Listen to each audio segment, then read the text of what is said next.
Ipče Ahmedovski se rodio. Bio je to 6. maj, 1966. godine. Rodio se u Lažanima, malom selu u Makedoniji. Muzika je ispunjavala njegov dom od malih nogu. Njegova porodica je voljela pjesmu. Njegov brat Jašara Ahmedovski je također bio pjevač. Sudbina je za Ipčeta imala muzički put. Bio je predodređen za scenu. Uskoro će se pojaviti jedan poseban glas. Od malih nogu Ipče je pokazivao talenat. Glas mu je bio jak i pun osjećaja. Sanjao je da pjeva pred puno ljudi. Želio je da podijeli svoj dar.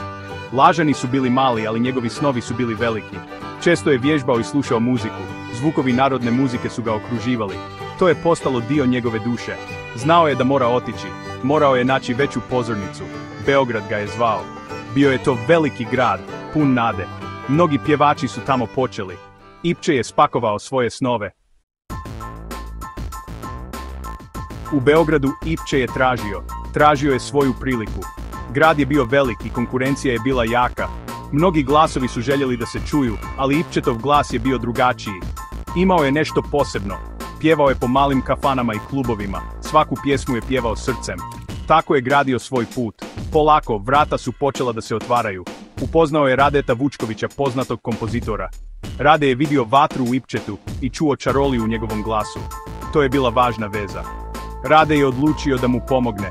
Počeli su da rade zajedno. Njihova saradnja je bila plodna. Iz toga su se rodile nove pjesme. Napravljeni su Ipčetovi prvi snimci. Pojavile su se njegove prve pjesme. Ljudi su slušali. Bili su znatiželjni. Jedna od njih je Bila si devojčica godina mojih. Govorila je o mladosti i ljubavi. Onda je došao Novica Urošević. Novica je bio majstor za hitove. Prepoznao je Ipčetov ogroman potencijal. Njihovo partnerstvo je bilo legendarno. Zajedno su stvarali čaroliju. Pojavio se novi zvuk. Bio je moćan. Ipčetova karijera je poletjela u nebesa. Postao je prava zvijezda. Njegove pjesme su bile svuda. Svi su znali za Ipčeta Ahmedovskog. Njegovi hitovi su bili brojni i nezaboravni. Da ti gužvam postelju je bio ogroman hit. Činio sam čuda je pokazala snagu njegovog glasa. Oči crne, oči plave je topila srca. Sad smo jedno drugom ništa je bila puna emocija. Njegove pjesme su pričale priče o ljubavi, o životu. Publika ih je duboko osjećala. Ljudi su osjećali njegovu bol, osjećali su njegovu radost. Pjevao je skroz iskreno. Njegov glas je bio jedinstven instrument. Na sceni je bio kao struja. Bio je pun energije i dinamike. Kretao se moćno i pjevao snažno. Četvrti dio, ugašeno svjetlo, tragična nesreća. Ipčetova zvijezda je sjala jako. Njegova karijera je i dalje rasla. Imao je toliko planova, toliko snova. Još pjesama je čekalo da budu otpjevane. Još pozornica je čekalo njegovu energiju. Život je izgledao pun obećanja. Njegovi fanovi su ga obožavali. Njegova budućnost je izgledala zlatno. Niko nije mogao predvidjeti tamu koja dolazi.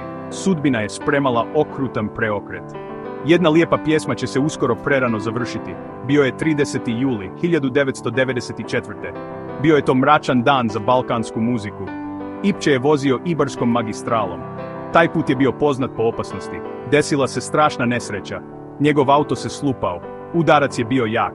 Ipče Ahmedovski je izgubio život. Imao je samo 28 godina. Vijest se proširila kao požar. Jarko svjetlo se odjednom ugasilo. Muzički svijet je bio u šoku, fanovi nisu mogli vjerovati. Kolege su žalile za velikim talentom. Peti dio legenda živi, Ipčetovo trajno nasljeđe. Ipče Ahmedovski je sahranjen. Njegova sahrana je bila tužan događaj. Puno ljudi je došlo da se oprosti. Fanovi, prijatelji i porodica su zajedno tugovali. Suze su tekle za izgubljenom zvijezdom. Muzički svijet je odao počast. Njegov doprinos je već bio jasan. Dotakao je toliko života.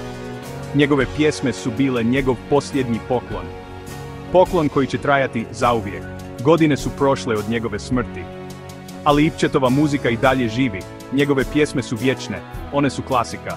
Nove generacije otkrivaju njegov glas. Osjećaju emociju. Osjećaju snagu. Radio stanice i dalje puštaju njegove hitove. Njegovi albumi se i dalje čuvaju s ljubavlju. Mali Rambo nije zaboravljen. Njegov glas odjekuje kroz vrijeme. On ostaje voljena ličnost. Njegov uticaj na balkansku narodnu muziku je jak.